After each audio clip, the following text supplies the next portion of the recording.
Yeah, you can. So, Niranjana ma'am, first of all, thank you very much for taking out time for having this conversation. I know the schedule has been really hectic for you because of commentary stints going from women's to men's, but thank you very much for taking out time for this. My pleasure. My pleasure, Nihal. Tell me.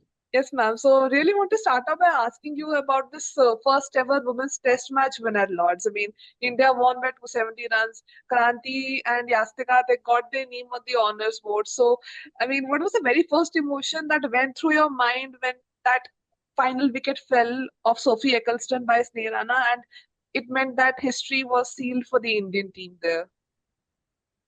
Uh, I think it can be probably it will come down as one of the best moments Indian women cricket has witnessed.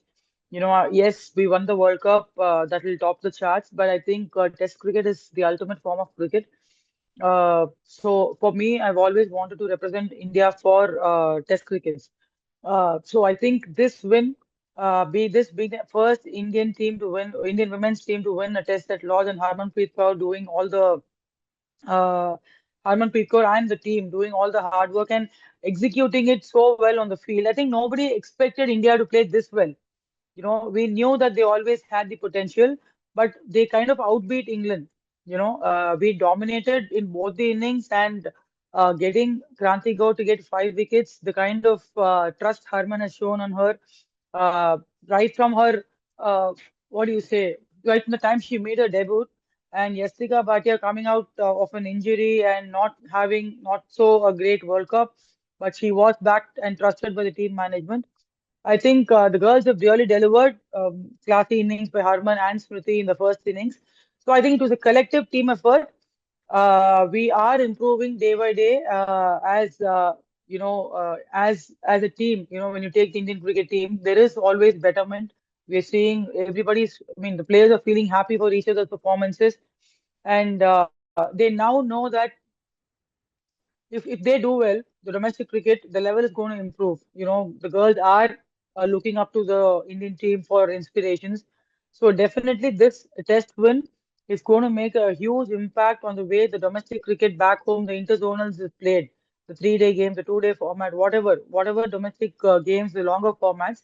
Definitely the girls will want to come back and play domestic cricket, and the quality and performance in domestic cricket will improve because India has won a test game, and more test games will come for the Indian team after this, and the selection criteria will be competitive. So this win is going to do a world of good when you look at Indian women cricket, domestic cricket on the whole, actually. Absolutely, ma'am, because there has been a lot of talk about how significant this win at Lord's is for women's cricket. Because in the past, there used to be things that women were not allowed to play much cricket at Lord's, women were not allowed to enter the MCC or even the Lord's Pavilion till 1999. And now, for it to have a test match to be won by the Indian team, how big is this? Playing at the Lodge is always going to be special because everything associated I mean, everything about the ground is history. It's poetic, and it's got its own significance. As a cricketer, anybody would dream to play at Lodge. I think the girls have had the opportunity, and they've sometimes there are chances that you get carried away by the look of it. Yes, I'm getting to play at Lodge, and that itself is enough for me. Those kind of attitudes were not there. You're getting to play at Lords, it's fine, but the performance was more important. And the honors board thing, which you asked me about, it's one of the greatest achievements anybody can have. It's such a proud moment as a fast bowler for me to have Kranti Goud uh, having writing her name on the honors board, and Yastika to get the name again as a centurion. So these are the moments that we play cricket for and we watch cricket for. Uh, being a cricketer, being a former Indian cricketer, it is so good to see the girls do well, and I'm so happy and proud for them. I think they deserve the recognition that they are getting now. Earlier there used to be a common phrase saying that women cricketers are not getting enough attention, say 4 5 years ago. But I think the girls have earned it now. I think if they're getting the attention, it's because of their performance, not because they are women or anything like that. They have proved themselves. They have proved that they belong to the world stage and we can be world beaters. and they're proving it in every format. Yes, T20 needs slightly more, uh, uh, you know, what do you say? We at the global level we can be better at T20, but Test cricket and ODIs, I think we are the team to beat now, and we enter anywhere in the world to be competitive, we will be the favorites now. It's that kind of uh, benchmark the girls have set in terms of fitness, in terms of skill levels, and in terms of the mentality that they're showing on the field. It's exceptional. And England has always been a good test venue for India. I remember you were there in Wormsley 2014 when India beat England, and now at Lords they have beaten them. There was also a memorable drawn game in Bristol in 21 as well. So, I mean, looking at the crowds which had come to Lords and the massive reception this test match has received from everywhere, how deeply you think that this game can, shift the needle for how women's red ball is perceived globally? Because right now we are just limited to only the one-off games because there's a lot of attention towards ODIs and T20s because they bring in the commercial value and everything. So, how important you think this Lord's Test is going to be in perceiving the value and of global red ball women's cricket? See, definitely, when you watch men cricket, people always come there.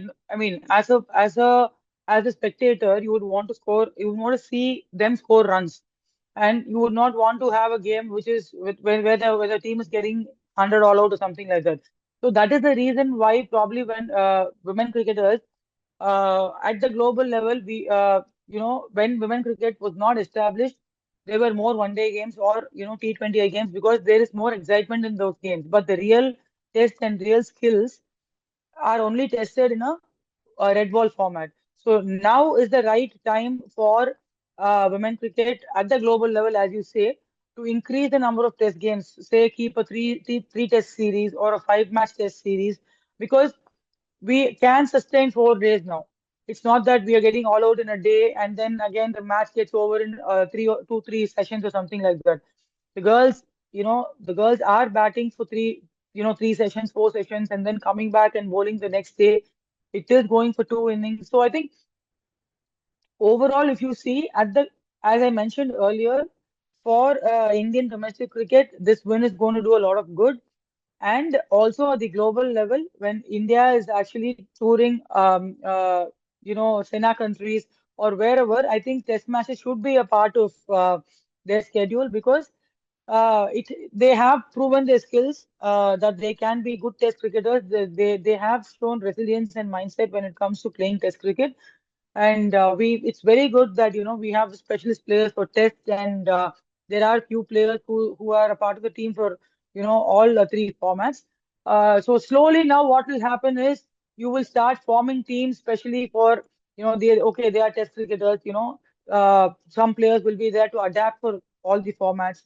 So this Lord's Test win will be definitely a significant win for the Indian team, and also at the global level, it will impact the other international teams as well, because the quality of cricket that was produced in this Lord's Test was phenomenal. It was just not another performance. They had historic performances, and they're the first team to do this. We had the great Master Blaster coming and seeing the women cricketers, and they said the following teams can do this, but you will always remain the first team to have done this here. So that kind of words from such a legendary person is going to motivate the girls a lot to do even better in the coming test games. I wish India plays more test games in the future. Right, because of what you said about playing more test games, I think there needs to be a bit of appreciation for BCCI as well for reviving the senior women's interzonal multi-day trophy. Because a lot of people who played at Lords, they have been playing the red ball games ever since it was brought back. Like Saili played this year in Puducherry, Sneh, Deepthi, all these guys, they had played in the past editions as well. But I want to also know from you, like how much of India's dominance over England at Lords was purely down to the fact that this domestic system is there, because England right now doesn't have domestic red ball games as well. Plus, even though many were not playing, their basics of the game, all about basics of red ball, they were very much on point. So, how crucial was these two factors as well in the win? Hey, England, they might not be in the radar of playing red ball games, but definitely they're more experienced in terms of playing test cricket, because they have played more number of test games than India in the recent past. They play the Ashes regularly, and they've got their experience in it, and they're playing home conditions as well. But the point I would like to signify here is definitely the fact that multi-day format was introduced in the domestic structure of Indian women cricket here back home. That has had a lot of what do you say in terms of preparation mentally, how to leave the ball or probably how to grind through the innings. And you need to. It's a battle of patience. In Test cricket, definitely you need to keep bowling at uh, probably 7, 8 overs without a wicket, and you have to be really patient when it comes to batter and or a bowler. Yeah. So these things when the girls have already done back home in domestic, when they're used to at least the feel of it. Thanks, as you mentioned, BCCI has taken great efforts in terms of women cricket over the last 5, 6 years since the emergence of WPL. Things have changed, and one thing that has changed is one thing probably I will put into note is I've always felt that there should be multi-day format at the interzonals level. When I played, there was in 2008, 17-18, there was a multi-day format for interzonals, and post that we didn't have for the next 2, 3 years. COVID came, and post-COVID, even for a couple of years, we didn't have. But the last 2, 3 years, they did introduce the longer format, and it did give the girls the idea to play longer innings, uh, to survive through the day on the field, and how to construct an innings and how to get mentally stronger to grind through the phases. So definitely, uh, BCCI has given a base for the girls to know what longer format is all about. When the domestic base is strong, Virat once mentioned that how is it that players are so good?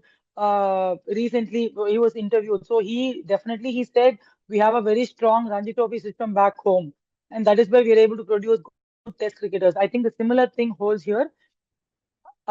Maybe 2, 3 years before, the girls did not have an idea about what the longer format is. Now the girls definitely have an idea of what the longer format, and that is why I'm saying I wouldn't be surprised if there is a special camp which is introduced especially for the longer format girls. Probably okay, very technically sound, or some bowler is just hitting the length continuously. They can be handpicked and they can just be prepared for Test cricket. These are all measures probably that will happen in the near future. But the domestic system back home has definitely had an impact. Right, and also I want to know your view as well on introducing a multi-day format at under 19 and the under 23 levels, because right now the red ball is just at the senior level. The age groups, they are not having the red ball yet. So do you believe that this red ball game should also come in the under 19 and 23 level, so that that feeder system for sending more red ball cricketers to the senior teams is going on? Uh, Probably under 19, I wouldn't suggest because it is still an age category where you're evolving as cricketers. The maturity levels might be slightly lesser. Um, because when you play senior interzonals, you see a lot of under 23 cricketers being a part of the squad. So a separate under 23 what do you say interzonal tournament might not be necessary, but if it is done, probably the girls can have more opportunities. If you take any senior side, mostly 70% of the side is under 23. Max 25, 26. You know, so a separate kind of 23. You can go for 23, but 19. Let's just groom them, get them ready for the next level, for them to understand what Test cricket is, and it will take some time. But for the 23 level, we can probably try. You know. And talking a bit about Kranti as well, I mean, the way she was accurate, the way she was, kneeling her lengths, it was just really impeccable to see at Lords. And as someone who's also been a fast bowler, what's really stood out for you about Kranti at Lords? See, the moment I saw Kranti Goud a couple of years back when MP won the domestic season, I thought this girl is going to go up the ladder. She definitely was the potential to represent the country because purely because of the fact that her run-up was so smooth. She gathers so well. Very when you look at Kranti Bowl, probably you'll just see she's very smooth. The error percentage is very less depending on her, considering her action.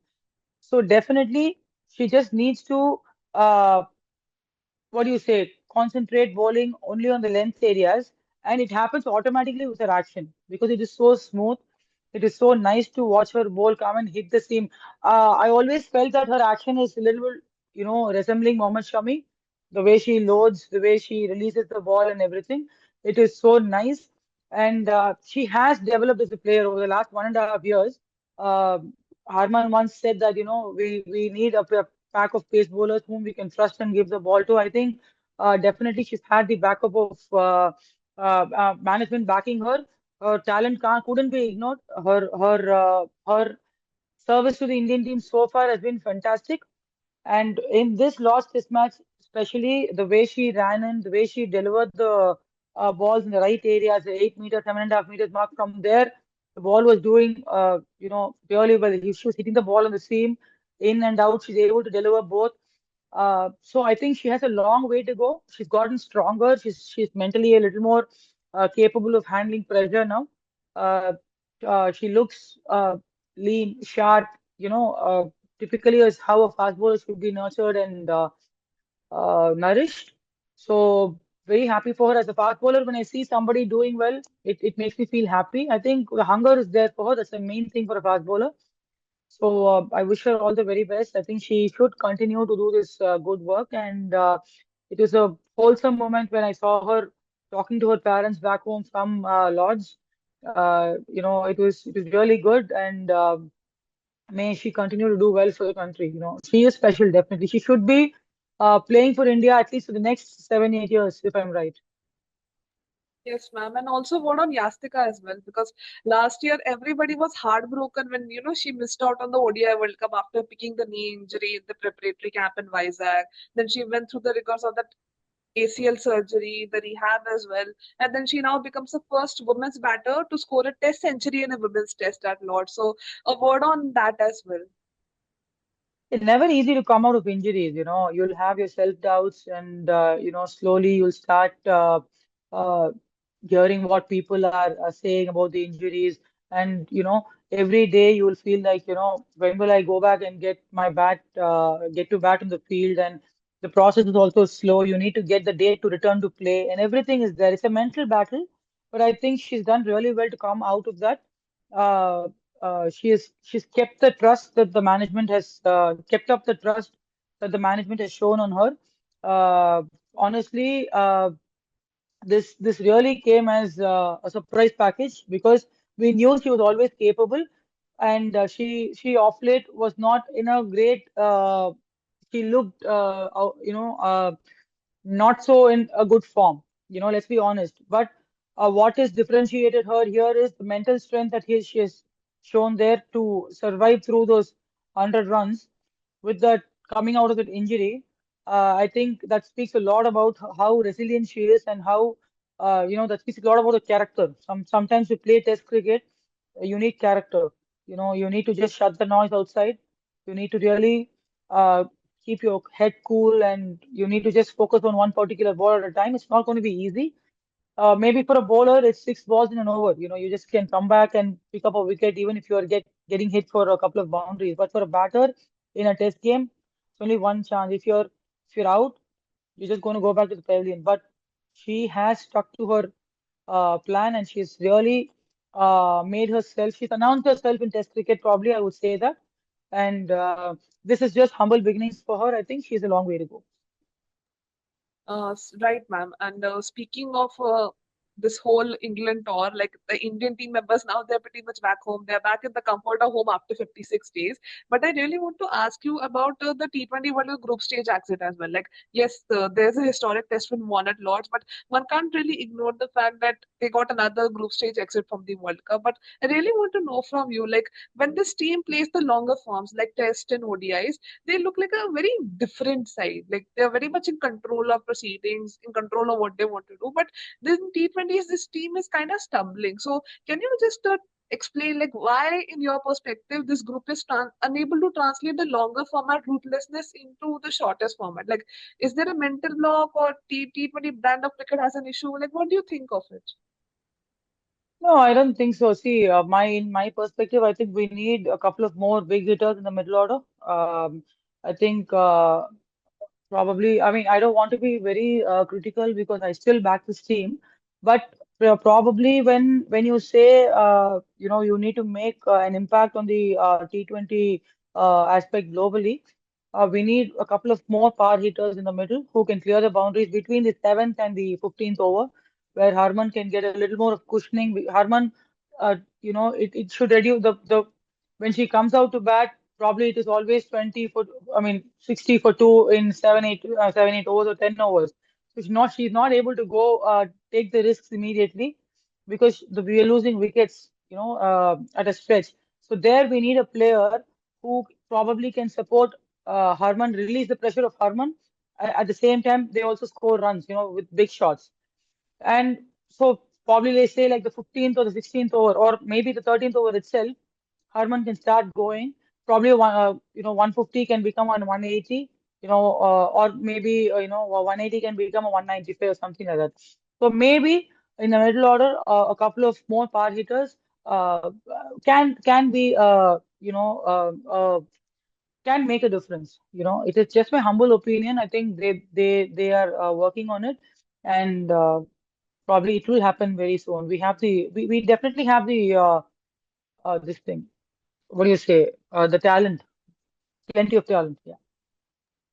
I also want to know your thoughts on the captaincy as well. Like today morning, we were reading a interview of Smriti where she was asked that if you are offered the Indian team captaincy, are you ready to take it? And her reply was short but simple, that she is ready to take over the India captaincy if asked. But I really want to know from you, like, is it time that the Indian team it looks for the T20 leadership transition as well to build a fresh roadmap, or do you think that the way Harman is leading, it should be persisted with? What do you think of it?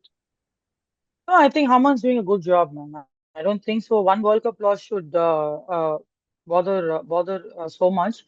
Um uh, this is the problem with the media. There's one loss and everything comes up. And the same Harman, she won us the World Cup for the 50 overs. And why not just back her for one off tournament? Give her that what do you say? That space.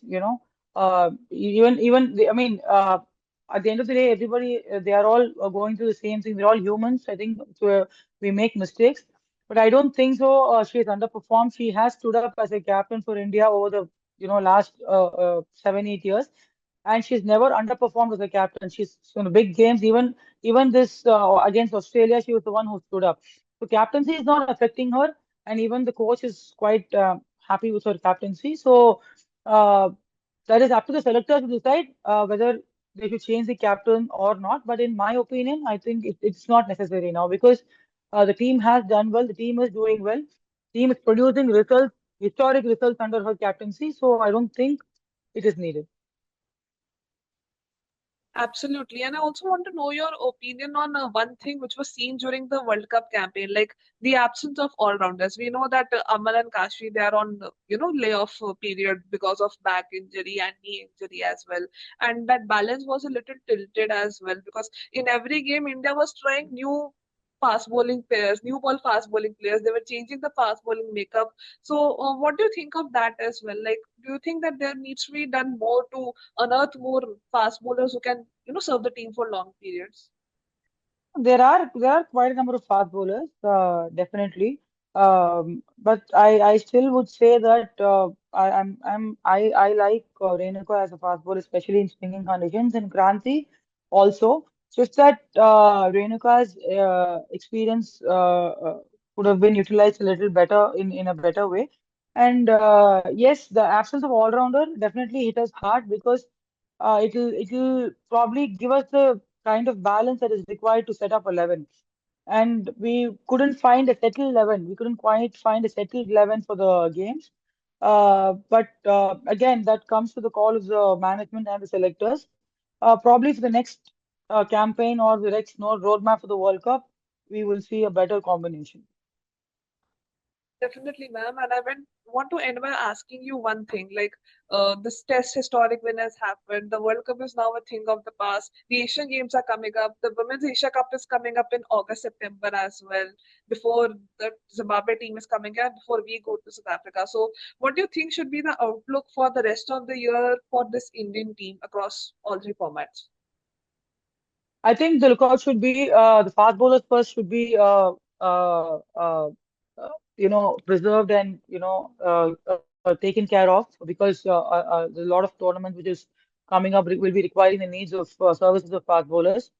And I think the BCCI is doing a wonderful job in conducting camps at the COE. The targeted camps are happening, the emerging players camps are happening, the India A tours are happening. So the paid work is already being done. They're having a very close watch on the talents that will fit in into the Indian team. So there's nothing much to say specifically about it. The process is going on really well. The core team will anyway remain the same. The rest of it will be decided on the domestic performances because the domestic season is going to start as such in October. So a lot depends on that as well. So the preparations has already started. It's just an ongoing process. Absolutely. And on that note, Niranjana ma'am, thank you very much for taking our time for having this very varied conversation. It's been a real pleasure to hear your thoughts on the Lord's Test victory, the architects of it, and what the future holds for red ball games as well in India and globally. Yes, yes. My pleasure, my pleasure. Thank you so much. Thank you very much.